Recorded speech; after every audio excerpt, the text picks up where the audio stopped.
মালদ্বীপে কি হোগাচাইটা মুইজু ক্ষমতা এসেছিল? নেপালে কি খড়গা প্রসাদ শর্মা ওলি ও কি ইন্ডিয়ার হোগাচাইটা ক্ষমতা এসেছিল? শ্রীলঙ্কায় কি অনুরা কুমার দেশনায়কা ইন্ডিয়া তেলায় তেলায় ক্ষমতা এসেছে? এই ছোট ছোট দেশগুলা ভারত বিরোধিতা নির্বাচনী ম্যানিফেস্টোতে দিয়ে যদি ক্ষমতা আসতে পারে, তাহলে বাংলাদেশের রাজনৈতিক দলগুলো ডরায় কেন? প্রত্যেকটা রাজনৈতিক দল ইন্ডিয়া চাটার জন্য উন্মুখ হয়ে থাকে কেন? তাইলে যারা মনে করে ইন্ডিয়ার চাটলে বাংলাদেশের রাষ্ট্র ক্ষমতা আসা যাবে না, রাজনীতি করেন না, বাংলাদেশে ভোটে দাঁড়ায়েন না। বাংলাদেশে ভারতীয় আধিপত্যবাদের অবসান যার ভোটের প্রতিশ্রুতির 1 নাম্বার প্রতিশ্রুতি না হবে, তাদের ভোটের ক্যাম্পেইন শুনবেন না, ওই ক্যান্ডিডেটের এলাকা ঢুকতে দিবেন না। এই ইন্ডিয়া সিপিবিরে ঢুকাইছে বিএনপির কান্দে চেপা ইন্ডিয়ান এজেন্ডাগুলো বাস্তবায়ন করতে। যেই সিপিবি অভিন্ন গোয়েন্দা রিপোর্টের উপরে ভিত্তি কইরা সিপিবির দলীয় পত্রিকা একতায় বর্ষা বিপ্লবের সময় প্রচার করেছিল ফ্যাসিবাদ অনুরাগী নানা ধরনের তথ্য বিশ্লেষণ, বিবরণ, ব্যাখ্যা এবং বিবৃতি। যখন গণ অভ্যুত্থান বিপ্লব চলছিল তখন পুরা জুলাই মাস এবং আগস্টের 5 তারিখ পর্যন্ত একতা সংগোপনে নীরবে তাদের গণবিরোধী এবং নিন্দনীয় কার্যক্রম চালায় গেছে। আর এখন এই প্রগতিশীল হওয়ার ইন্ডিয়ান লাইনে বিএনপি নামিছে।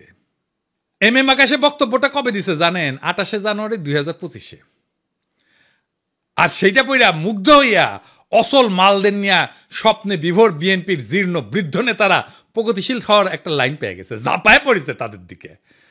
পতিত ফ্যাসিস্ট হাসিনার শাসনামলে যখন খুনিদের জুলুম নির্যাতনের বিরুদ্ধে লড়াই করাটা ছিল প্রধান কর্তব্য, তখন নিপীড়নকারীদের দোসর এম আকাশের ভূমিকা ছিল ঘৃণ্য দালালির।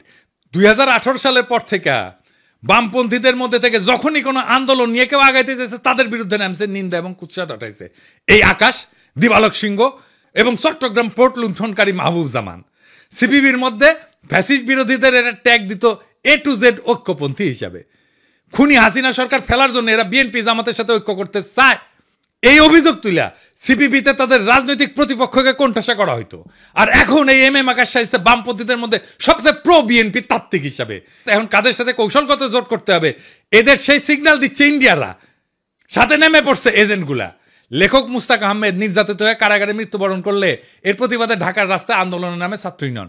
তখন গ্রেপ্তার হওয়া 6 ছাত্র নেতাকে বিপদগামী বলে ঘোষণা দেয় সিপিবি এম আকাশ। সংগ্রামরতদের ধরে শারীরিক নির্যাতন করে জেলে পুরতে পুলিশকে উৎসাহ দিয়েছিল এই দলটির আওয়ামী লীগপন্থী নেতারা। কতটা নিষ্ঠুর নির্মম বাটপার হইলে নিজ দলের নেতাকর্মীদের বিরুদ্ধে রাষ্ট্রশক্তিদেরকে লেলাই দিতে পারে। ফ্যাসিস্টদের এই সহযোগী সিপিবির নেতারা তাদের প্রাণাধিক প্রিয় মুজিব তনয়া খুনি হাসিনার পলায়নের 9 মাসের কম সময়ের মধ্যে স্বপ্ন দেখতেছে বিএনপির ঘাড়ে ভর করে রাজনীতির ময়দানে আশ্রয় নিবে, আসন্ন পার্লামেন্টের মেম্বার হবে। আর বিএনপিও গণবিরোধী এই সমস্ত পচামেলের ভাগাড়ে পরিণত হইতে চাইতেছে। ইন্ডিয়ার পরামর্শে সোয়ার পথে হাঁটতে গিয়া ইনশাল্লাহ এভাবেই মহাসড়ক খারাপে বিএনপি নিজেও জয় বাংলা হয়ে যাবে আওয়ামী লীগের মতো। এই এম আকাশ কয়দিন আগে মেঘনা গ্রুপের মোস্তফার এপিসোড করেছিলাম না? দেখেন কি খাতির এই এম আকাশের। তাহের ভাইয়ের সাথেও বসিছে একই টেবিলে। তুই নাকি কমিউনিস্ট, তো দুর্বৃত্ত আওয়ামী অলিগার্কের সাথে তোর কি সম্পর্ক রে আকাশের বাচ্চা? উই তো তোর শ্রেণী শত্রু।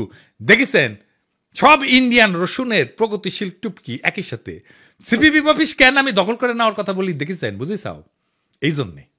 এইবার আসেন সন্তোষ শর্মার প্রসঙ্গ। সন্তোষ শর্মা পার রয়ের এজেন্ট, এর প্রথম মিটিংয়ে আনছে বিএনপি। দেখেন তারেক রহমানের উপস্থিত আছে। এখন কবেন তারেক রহমান লন্ডনে থাকেন, চিনেন না? একবার না একাধিকবার সন্তোষ শর্মাকে তারেক রহমানের মিটিং এ ছিল। এই দেখেন, আবার দেখেন। মাননীয় ভারপ্রাপ্ত চেয়ারম্যান, আমি গত দিনের ন্যায় আজকেও ভাগ্যবান জানাতে চাই। কালবেলার প্রকাশক এখন কে জানেন? কালবেলার প্রকাশক এখন বিএনপি। নুরুদ্দিন অপু তারেক রহমানের সাবেক এপিএস, এই কালবেলার প্রকাশক এখন সে। সন্তোষ শর্মা বিএনপির কর্মচারী, এখন রয়ের এজেন্ট হয় বিএনপির কর্মচারী। বিএনপি যদি এরপরও বলে ভারতের সাথে আমাদের সম্পর্ক নাই, তাইলে হবে উল্টা বিএনপি মূর্খসোদা সাপোর্টার গুলো বলে আমি নাকি রয়ের এজেন্ট। সন্তোষ শর্মা না, এই বিএনপি ক্ষমতায় আসলে আওয়ামী লীগের মতো আলেম পেটাবে। হারুন ইজাহার রেডি হন, আবারও আপনার ধরবে। এম আকাশ কইছে না বিএনপি এবং বামজোট উভয় বর্তমান দক্ষিণপন্থী প্রতিক্রিয়াশীল ধর্মীয় শক্তিগুলোকে আরো সংগঠিত হওয়ার সুযোগ দিতে নারাজ। এই বিএনপি কি জিয়ার বিএনপি? এই বিএনপি কি খালেদা জিয়ার বিএনপি? এই বিএনপিকে কি আপনারা ক্ষমতায় দেখতে চান? আপনাদের কাছে প্রশ্ন রেখে গেলাম। আমি যখন টের পাইছি বিএনপি ইন্ডিয়ার কলেজে উঠিছে, তখন থেকে আমি প্রতিবাদ করে গেছি। আর বিএনপির নেতাকর্মীরা কয়ে গেছে বিএনপির পণ দেখেন আমি আঙুল দিতেছি। দেশের স্থিতিশীলতা চাই না, আমি মবস্টার। দেশকে অশান্ত রাখতে চায়, যেন ইন্ডিয়ার সুবিধা হয়। এটার বেকুবি বলবেন না শয়তানি বলবেন। এম আকাশ যে বিবৃতি দিল বিএনপির কাউরে প্রতিবাদ করতে দেখছেন? দেখেন নাই। মানে এটা বিএনপিরও কথা, আকাশ মিছা কথা বলে নাই।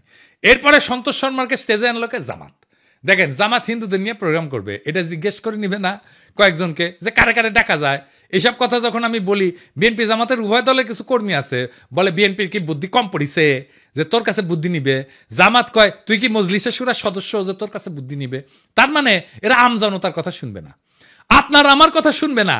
এরা কেমন স্বৈরাচার হবে বুঝা দেখেন। প্রফেসর যাক ক্ষমতা ছাইরা বিএনপি জামাত যে আসুক তারাই জনগণকে আওয়ামী লীগের মতো সকাল সন্ধ্যা ঠাপাবে, মাথায় রেখেন। তাহলে হাসিনা কি খারাপ ছিল?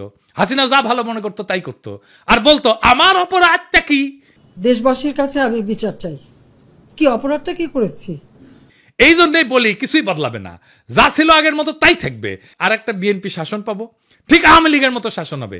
এইরকম গুমখুন শুরু হবে, একইভাবে সিপিং এর মতো ঝাঁপায় পড়ে তারা। এখনই আমাদের প্রোফাইলে ক্ষমতা আসলে কি করবে সেটা দেখেন। জনগণ দেশ ওদের মাথায় নাই, ওদের মাথায় আছে ক্ষমতা। ক্ষমতা কেমনে ক্ষমতায় যাবে? আওয়ামী লীগের মতো। আওয়ামী লীগ একই সাথে প্রগতিশীল হবে, একই সাথে এমন কর্মী রাখবে যারা আমাকে রয় রেজেন্ট বলবে অথবা মালাউন বলবে, কারণ আমি তাদের রাজনৈতিক বিরোধিতা করি। আমি কয়ে দিলাম বিএনপি ক্ষমতা আসলে না, তারা আওয়ামী লীগের সাথে ডাবল দুঃশাসন দেবে, লিখে রাখেন, মিলাই নিয়েন। প্রফেসর ইউনূস যেটি পাবেন ধৈর্য করবেন, স্যার আমাদের এই আজ দহার কাছে ফেলায় যায় না। আপনি যতদিন আছেন ততদিন আমরা মানুষের মর্যাদা পাবো, সারা জীবনের সঞ্চয় হয়ে থাকবে সেটা। যতদিন পারেন থাকেন স্যার। আর কেউ যদি দ্রুত নির্বাচনের দাবি নিয়ে আসে না, আগে বিএনপির কর্মীদের কই যাবেন না আপনারা আন্দোলনে, পারলে জনতারের সাথে নিয়ে দিবেন দাবরানি। আমি কলে এটা একটা ফর্মুলা দিছিলাম ট্রানজিশনাল সরকার, সেটা শুনবে না তারা। বিএনপির নেতাদের দেখাইলে কইবেন পিনাকি দাদা যে ফর্মুলা দিছিল, প্রধান উপদেষ্টা প্রফেসর ইউনূস, উপপ্রধান উপদেষ্টা তারেক রহমান, আর রাজনৈতিক দল নিয়ে উপদেষ্টা পরিষদ পুনর্গঠন, এটা কেন মানতেছেন না?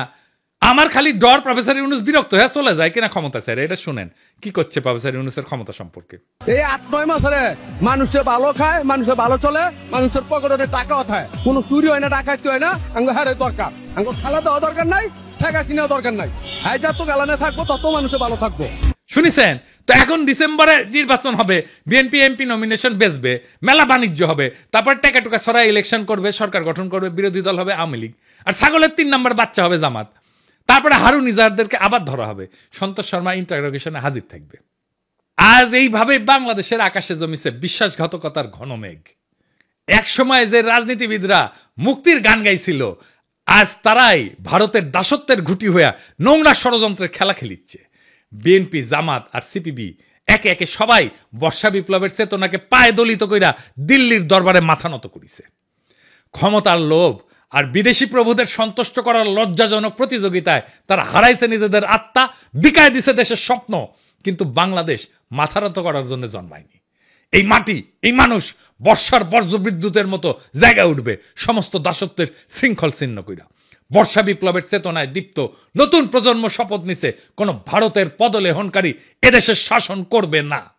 কোন ভণ্ড সোগান আর মেকি প্রগতিশীলতা আমাদের রুখতে পারবে না। আমরা ঘুমন্ত না, আমরা কেবল ঝড়ের অপেক্ষায়। আমরা বিজয়ের জন্য আগায় চলছি, বজ্রকণ্ঠে ঘোষণা দিতে বর্ষা বিপ্লবের চেতনা অমর হোক, ভারতীয় আধিপত্যবাদের অবসান ঘটুক, ইনকিলাব জিন্দাবাদ।